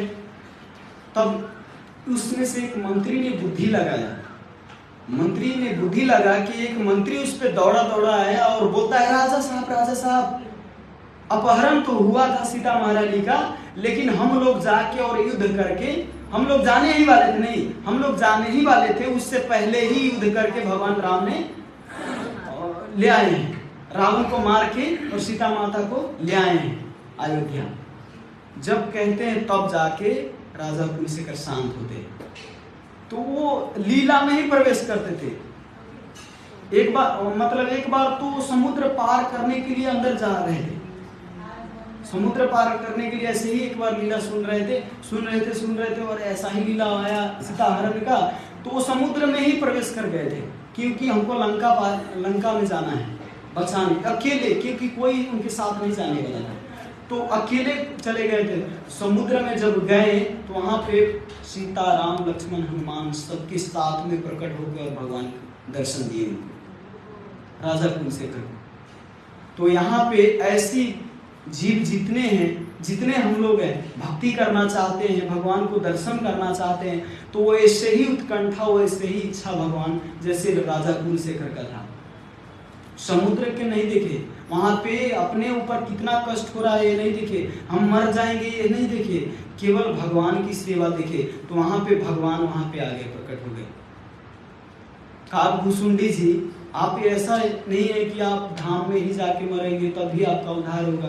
काकभूषुंडी तो बाहर उनका मृत्यु हुआ था, रावण को, सीता महारानी को बचाने के लिए जब गए थे तो जो रावण था वो तलवार से उनका दोनों पंख काट दिए थे, दोनों पंख ही काट दिए थे, जटाई, तो जटाई को काट दिए थे। वहां पर प्रभु श्री राम उनको हाथ में लेके जब गए तो प्रभु श्री राम हाथ में लेके उनका दाह संस्कार किए। ऐसा सौभाग्य किसी का है? कोई भी है उदाहरण? धाम में मृत्यु नहीं हुआ था उनका, लेकिन भगवान स्वयं जाके उनका दाह संस्कार किए।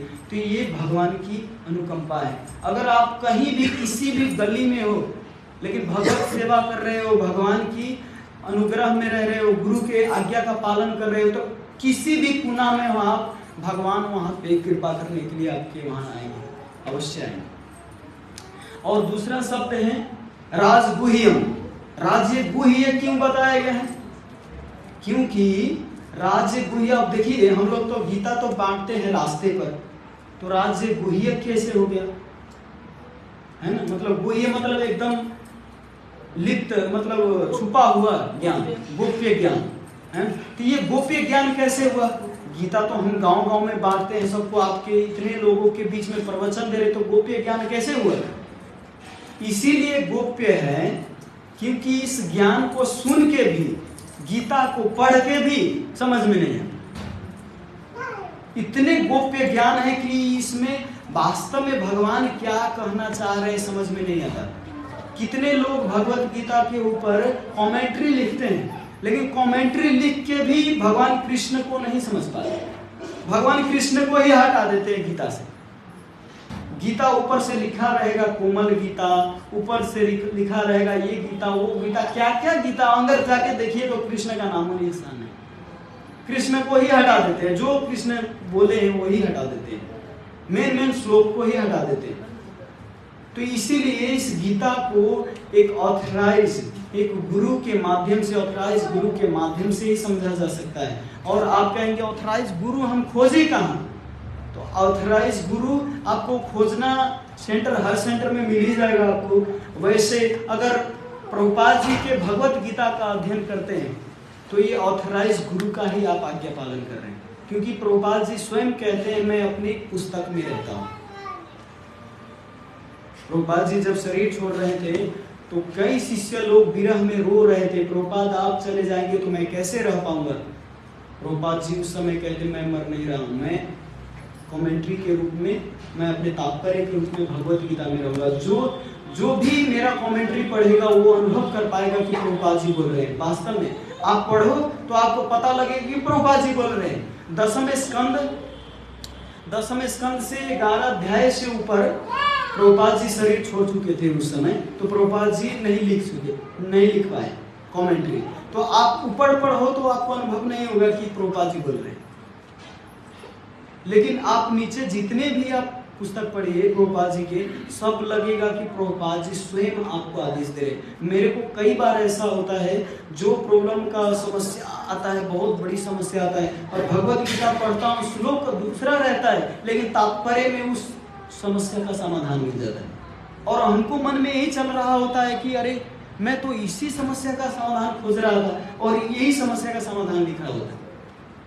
तो प्रभुपाद जी सच में गाइड करते हैं, अगर अच्छा से भगवत गीता पढ़ो, ज़्यादा मत पढ़िए, ज़्यादा पढ़ेंगे तो भी लगे समझ में भी नहीं आएगा आपको, और आपको ये मन में थोड़ा वो हो जाएगा कि अरे कितना पढ़ूं। लेकिन आप केवल 2 पेज 5 श्लोक 10 श्लोक पढ़ो, तो उसी को चिंतन मनन करो उस पर कि इसमें आज प्रभुपाद जी ने इस श्लोक में और भगवान ने क्या बोला है, इसको आप चिंतन करो, मनन करो, एक एक श्लोक को। मैं भी ज़्यादा नहीं पढ़ता हूँ, रोज 5 श्लोक पढ़ता हूँ, केवल 5 श्लोक, इसका ट्रांसलेशन और कमेंट्री दोनों पढ़ता हूँ, 5 श्लोक केवल पढ़ता हूँ। इसी से पढ़ते पढ़ते मैं 8-9 बार पढ़ चुका भगवत गीता। कई लोग कहते हैं भगवत गीता इतना मोट पढ़ने में तो मेरी जवानी निकल जाएगी। अरे ज़्यादा टेंशन नहीं ली, 5-5 श्लोक पढ़ो, सच में खत्म हो जाएगा भगवत गीता। कई बार पढ़ पाएंगे और समझ भी पाएंगे आप।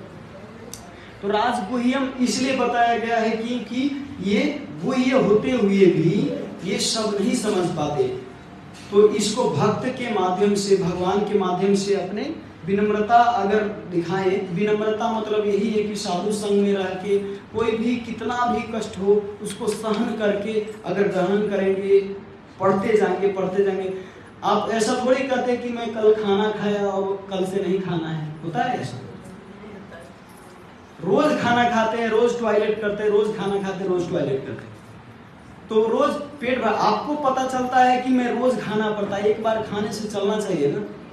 लेकिन आपके शरीर का तुष्टि संतुष्टि होता है। खाने से क्या क्या होता है? तुष्टि पुष्टि संतुष्टि। ये भगवत गीता पढ़ने से भी तुष्टि पुष्टि और संतुष्टि होता है। तो ये गुह्य ज्ञान जब पढ़ेंगे आप ध्यानपूर्वक तो आप समझ पाएंगे। और पवित्रम इदम उत्तमम, इदम जो शब्द है, इदम मतलब ये पवित्र, उत्तम भी है, पवित्र भी है। इतना पवित्र है कि केवल आप कुछ भी मत करो, केवल पाठ करो, है ना, पाठ करो। इसकी महिमा है। एक ब्राह्मण था, वो ब्राह्मण इतना अत्याचारी था कि एक बार क्या हुआ कि वो वेश्यावृत्ति में लग गया। ब्राह्मण होके सारा शास्त्र का ज्ञान पता है, लेकिन वेश्यावृत्ति में लग गए। डांका ये जितने भी चारों चोर डकैत ये सब करने लगे। एक समय आया जब शाम का समय था, वृक्ष के नीचे बैठा था। ये पद्म पुराण में कथा है, पार्वती जी और शिव जी का संवाद है। शिव जी पार्वती जी को सुना रहे पद्म पुराण में, 3 अध्याय की महिमा है। ये जो हम अभी पढ़ रहे हैं, नहीं 9 अध्याय की महिमा है। तो इसमें बताते हैं वो ब्राह्मण वृक्ष के नीचे बैठ के और ऐसे बैठा था आराम से। उस समय एक वहाँ पे आतंकवादी आया और उसको मार देते हैं। वहाँ पे उसको प्रहार करके मार देते हैं, तो मृत्यु हो जाता है उनकी। मृत्यु होने के बाद में वो क्या बनता है, वो ब्रह्म राक्षस बनता है। सामान्य व्यक्ति अगर कोई मरता है तो भूत बनता है ना, लेकिन अगर कोई ब्राह्मण वैष्णव मरता है तो ब्रह्म राक्षस बनता है।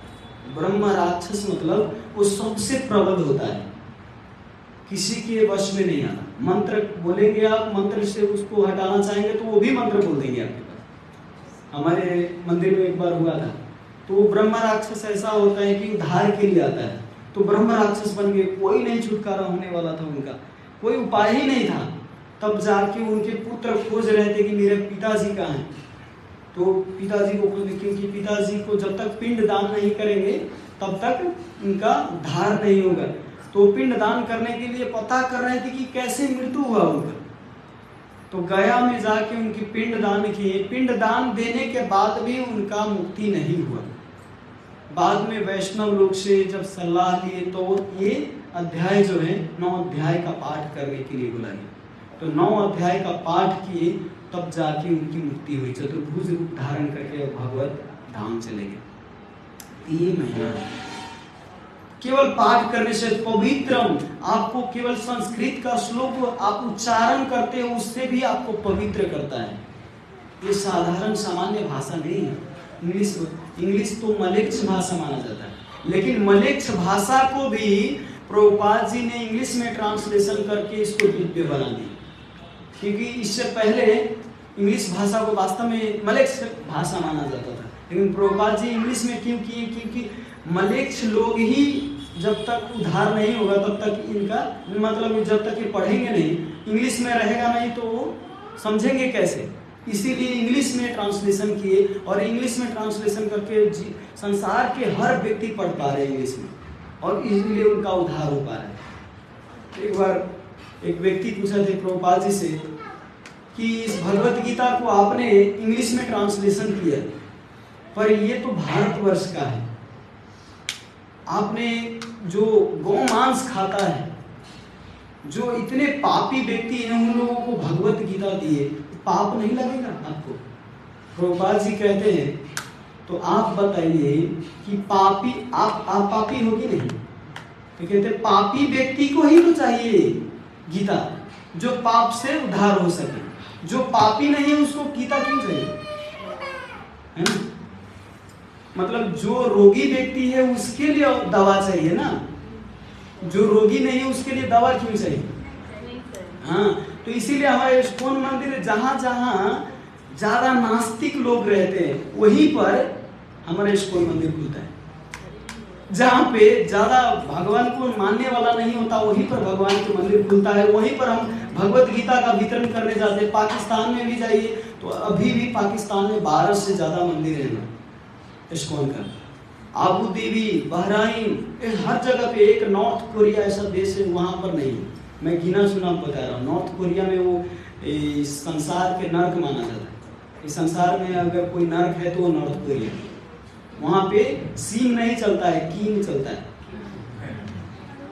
पता है? कीम चलता है। कीम मतलब वहां के राजा का नाम है कीम, वो सीम, किंग जोंग, तो इसीलिए किंग चलता है, तो वो सीम नहीं चलता वहां। वहां पे फोटो में आपका फोटो में नहीं, राजा के फोटो में भी आग लग गया तो आपको फांसी की सजा है ना। घर में कोई मर जाए इससे मतलब नहीं है, लेकिन राजा का फोटो नहीं जलना चाहिए। इतना तो संसार के नर्क माना जाता है। नॉर्थ कोरिया छोड़ के संसार में हर जगह पे इस्कॉन का मंदिर स्थापना है, हर जगह पे। तो प्रभुपाद जी इसीलिए कहते हैं जहाँ पे ज्यादा पतित लोग हैं वहीं पर वास्तव में उद्धार करने। और वृंदावन में इसीलिए खोजे कि भक्त लोग भी वहां पे जाके रहे। तो दूसरा राजविद्या राजगुह्यम पवित्रम इदम उत्तमम, और सबसे श्रेष्ठ भी माना गया है उत्तमम। प्रत्यक्ष व गमम धर्म्यम, प्रत्यक्ष व गमम का अर्थ होता है इसका अपने प्रत्यक्ष मतलब क्या होता है, नजदीक का अनुभव से ये प्रमाण किया गया है, प्रमाणिक है क्योंकि प्रत्यक्ष का अनुभव है। अनुभव है आपके पास प्रत्यक्ष अनुभव, भगवत गीता पढ़ के किसी का परिवर्तन अरे इतने हिपीज लोग हैप्पी बन गए, हम जैसे व्यक्ति इतने भगवान के ज्ञान के बारे में चर्चा कर रहे हैं, तो ये सबसे बड़ा परिवर्तन है ना। ये प्रत्यक्ष अनुभव है। आप लोग भगवत ज्ञान सुन रहे हैं कहाँ से, है ना। और विदेशी लोग जिनका वो दादा परदादा कभी रामकृष्ण हरि सुना भी नहीं है, वो लोग भी रामकृष्ण हरि का नाम ले रहे हैं। तो ये प्रत्यक्ष अनुभव है, प्रत्यक्ष जीवन परिवर्तन कर दी। तो ये प्रत्यक्ष अनुभव से आप समझ रहे। और धर्म्यम, ये सबसे बड़ा धर्म्य भी है। सुसुखम कर्तुम अव्ययम, और भगवत गीता का जो चर्चा करता है वो सुसुखम कर्तुम अव्ययम, सबसे संतुष्टि और सुखी प्राप्ति भी होता है उनको। सुसुखम, सुखम केवल नहीं, सुसुखम, अति सुखम, है ना, सबसे सुखी वाला है। तो ये भगवत गीता का चर्चा करने वाला है। तो अभी समय हो गया है, मैं एक छोटा सा स्टोरी सुना के आपको यहीं पे विराम दूंगा। एक बार एक व्यक्ति को मौका दिया गया कि आपके पास एक बैग है और 10 मिनट का समय है। इस मॉल में से, जो आप मॉल देख रहे हैं, तो मॉल में से आप जो भी ले सकते हो 10 मिनट के समय में। तो 10 मिनट का टाइम था उनका। मॉल में प्रवेश किए तो सबसे पहले फर्स्ट फ्लोर में देखते हैं सब्जी उब्जी रखा हुआ है, तो बैग में सब्जी उब्जी पैक करने लगे। अब वो सोचता है कि अरे पहले फ्लोर में तो ये सब्जी है, दूसरे फ्लोर में क्या होगा। तो बैग लेके, उनके पास कितना टाइम था, 10 मिनट। तो वो सब्जी निकाल के और दूसरे फ्लोर में जाते हैं। दूसरे फ्लोर में जाते हैं तो वहाँ पे क्या होता है, मोबाइल, स्मार्टफोन। तो सब सब्जी को निकाल के वो स्मार्टफोन भरने लग जाते हैं। अब उनको लगता है यहाँ पे स्मार्टफोन है, भरने के बाद पता चलता कि स्मार्टफोन है, यहाँ पर तो हो सकता है ऊपर लैपटॉप हो। तो फिर उस मोबाइल को वहाँ पे निकाल देते हैं और ऊपर दूसरे फ्लोर में जाते हैं। वहाँ पे जाते हैं तो लैपटॉप भरते हैं। अब सोचते हैं लैपटॉप, एक लैपटॉप बेचेंगे तो कितना स्मार्टफोन आएगा।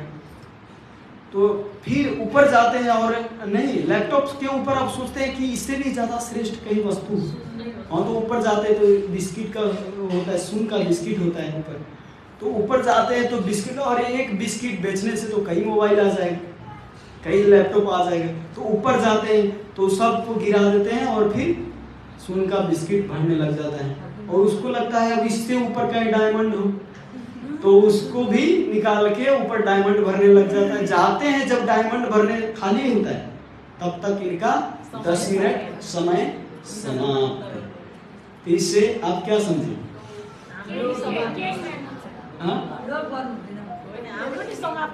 नहीं, ये 10 मिनट जो है, ये मनुष्य का, किसी का 40 साल, तो किसी का 50 साल, किसी का 60 साल, किसी का 70 साल उम्र है ना। वो जो बैग है ये आपका मन है। आप इस मन भरे बैग में आप क्या भरते हो, मतलब एक कड़ा कुचड़ा भरते भरते आपका समय निकल जाएगा। किसी का ये समय जो है 10 मिनट, उनका तो 10 मिनट फिक्स था, हमारा वो भी फिक्स नहीं है, कल परसों कभी भी निकल सकता है। तो इसीलिए अच्छा ज्ञान एक ही बार भरिए। वो मतलब शुरू में सब्जी पैक करके आ जाता तो कुछ नहीं, फिर भी वो गलत था ना, सब्जी पैक करके करता भी क्या। क्योंकि सब्जी तो सबसे श्रेष्ठ वस्तु नहीं है ना उसमें। तो इस संसार में सबसे श्रेष्ठ वस्तु क्या है, राजविद्या, राजगुह्यम। तो सबसे श्रेष्ठ वस्तु को अपने मन रूपी जो बैग है, सबसे श्रेष्ठ वस्तु को भरिए। ये बैग, हाँ, हमारा जो श्रेष्ठ वस्तु है वो राजविद्या है, ये भगवत गीता का ज्ञान है। तो इसको भरेंगे तो सफल रहेगा। हरे कृष्णा जपते रहियो, सारा काम करते रहियो, नाम के लिए नहीं, अर्थ के लिए काम और परमार्थ के लिए नाम। अर्थ के लिए काम और नाम के लिए नहीं, परमार्थ के लिए नाम। नाम क्या है, हरे कृष्णा कृष्णा कृष्णा हरे हरे, हरे राम राम राम हरे हरे। बिना एसी के देखिए तो कितना पसीना पसीना बात होगा, इतना गर्मी। हरे कृष्ण। श्रील प्रभुपाद की किसी का प्रश्न है, कुछ है तो ले सकते हैं। क्षमा पाउँदै अघि मैले कुकुरको जुन कुरा आएको कुकुर सेवा गरेको कुरा हजुर श्रीमद् गीताको 6 अध्यायको 30 नम्बर श्लोकमा भगवानले के भन्नुहुन्छ भन्दाखेरि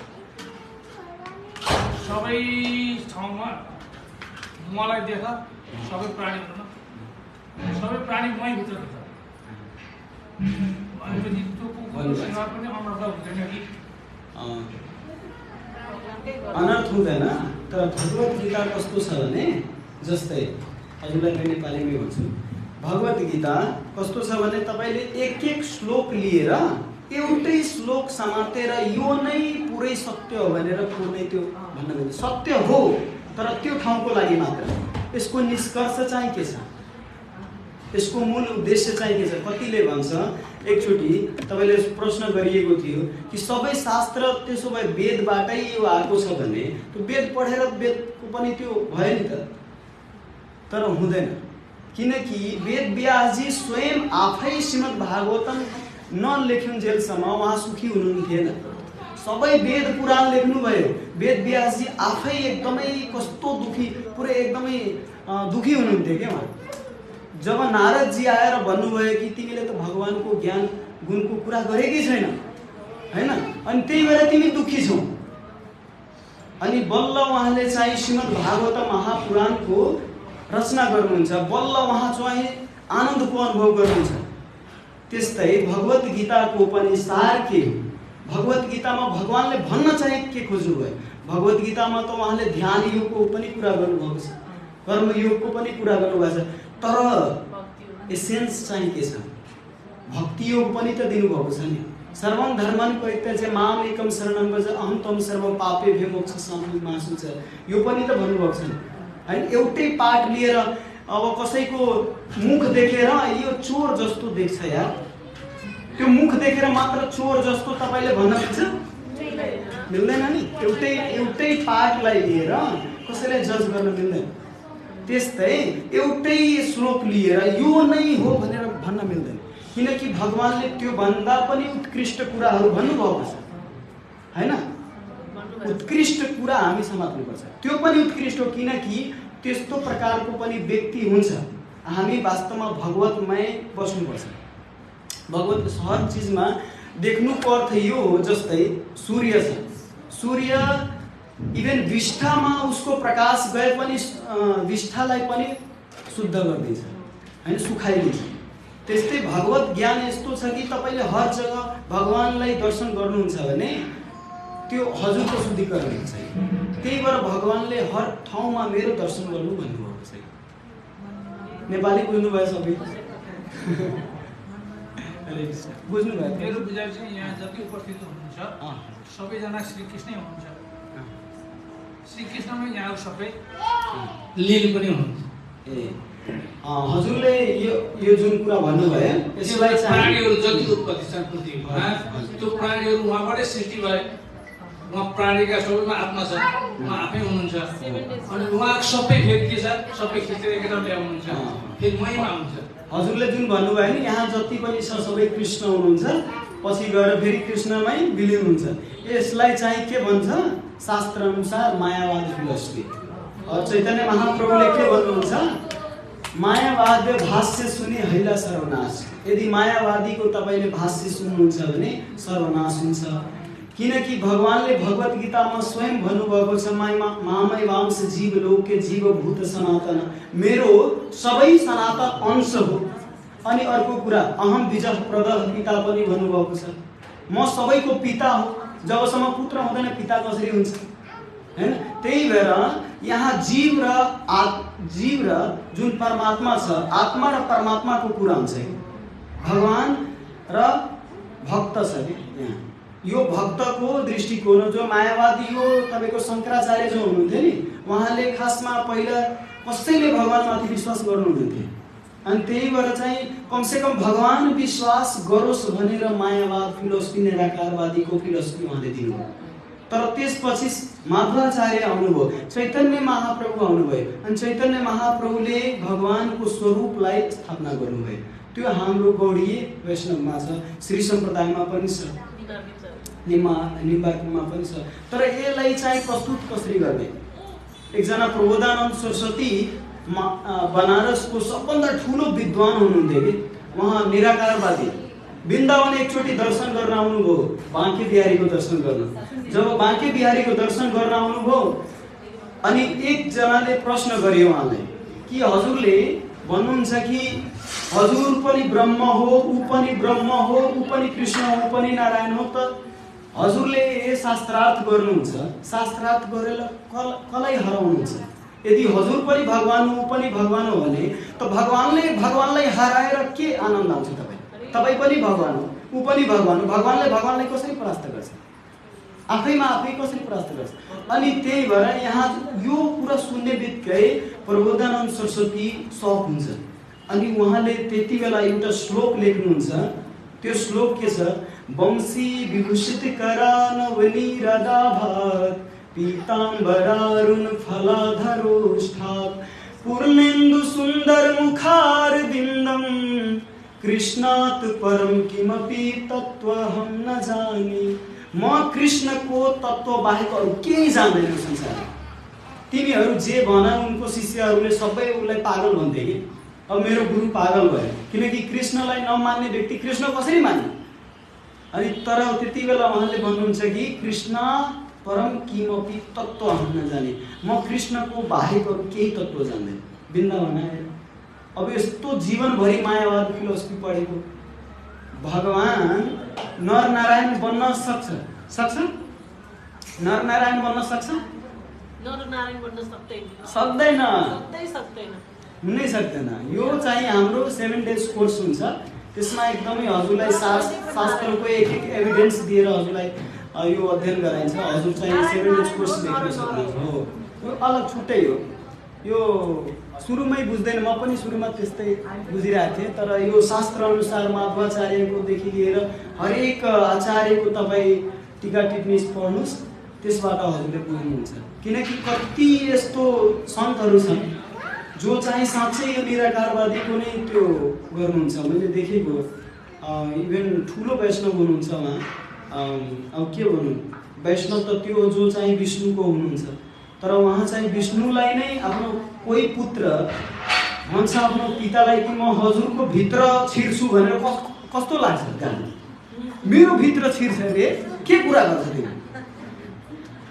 पुत्रले भन्छ म तिमी भित्र, तपाईको भित्र एक दिन म छिर्नेवाला छु, किनकि म तपाईँ जस्तै हो। त्यो पितालाई गाह्रो भने कस्तो कुरा गर्छ? पुत्र तिमी मेरो छोरा हो हैन, म तिम्रो पिता हो हैन।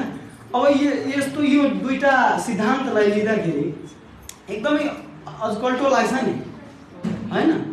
तर यो पिता र पुत्रको दुईटा छुट्टै छुट्टै जुन प्रेम छ, यसलाई यदि बुझ्न सक्यो भने एकदमै राम्रो।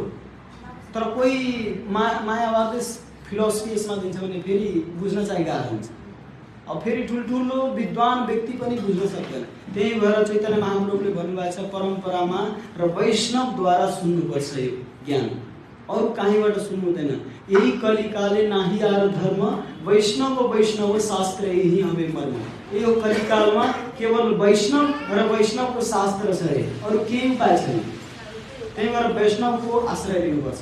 अरू कसैको टिभी च्यानलमा आश्रय लिनुहुन्न, युट्युबमा गुगलको आश्रय लिनुहुन्न, गुरुको आश्रय लिनुपर्छ जो चाहिँ सही ज्ञान दियोस्, हजुरको योग्यता अनुसार हजुरलाई ज्ञान दिन सकोस्। त्यस्तो गुरुको स्वीकार गर्नुहोस्, अनि बल्ल हजुरले एउटा अथेन्टिक ज्ञान पाउनुहुन्छ। हरे कृष्ण। श्रील प्रभुपाददेखि